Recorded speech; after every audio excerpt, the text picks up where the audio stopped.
दोस्तों, यूक्रेनी सेना ने रूस को एक और बड़ा झटका दिया है। यूक्रेन के राष्ट्रपति व्लादिमीर जेलेंस्की ने गुरुवार को कहा कि यूक्रेनी सेना ने रूस के सुदज्जा शहर पर कब्जा कर लिया है। दूसरे विश्व युद्ध के बाद यह पहली बार है जब रूस के इतने बड़े इलाके पर किसी विदेशी सेना ने कब्जा किया है। इससे पहले रूस के एक बड़े इलाके को सिर्फ हिटलर ने कब्जाया था। रूस का कुर्स्क शहर पहले से ही यूक्रेनी सेना के कब्जे में है। यहाँ से 105 किलोमीटर दूरी पर सुदज्जा शहर मौजूद है। यूक्रेनी मिलिट्री चीफ अलेक्जेंडर सिसरकी ने कहा कि यूक्रेनी सैनिकों ने अपने हमले की शुरुआत के बाद से 1150 वर्ग किलोमीटर की जमीन और 82 बस्तियों पर कब्जा कर लिया है। सिसरकी ने कहा कि उनकी सेना ने अपना एक ऑफिस भी यहां स्थापित किया है। उन्होंने कहा, कानून और व्यवस्था बनाए रखने और नियंत्रित क्षेत्रों में आबादी की प्राथमिक जरूरतों को पूरा करने के लिए सुदज्जा शहर में एक सैन्य कमांडेंट का कार्यालय स्थापित किया गया है। सुदज्जा रूसी गैस टर्मिनल के बगल में स्थित है। यहां से रूस यूक्रेन के जरिए यूरोप तक गैस की आपूर्ति करता है। इससे इस बात की अटकलें तेज हो गई हैं कि यूक्रेन का लक्ष्य रूस की कमाई के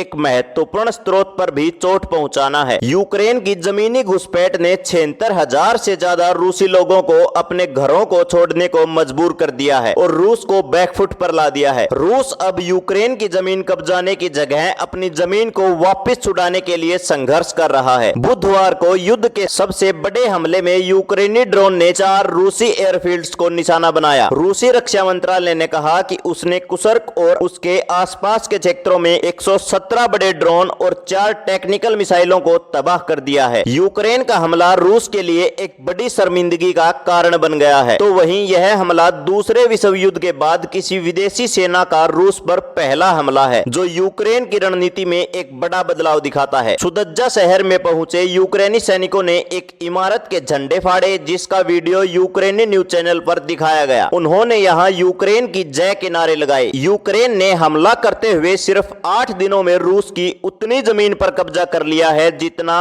8 महीनों में रूसी सेना ने यूक्रेन की जमीन पर किया था। रूस की धरती पर रविवार को यूक्रेनी झंडा फहराया गया। अब देखने वाली बात यह होगी कि रूस के राष्ट्रपति पुतिन इसके विपरीत क्या कदम उठाते हैं। इसी तरह की डेली अपडेट्स के लिए सब्सक्राइब करें हमारा चैनल नेशन हर्ट।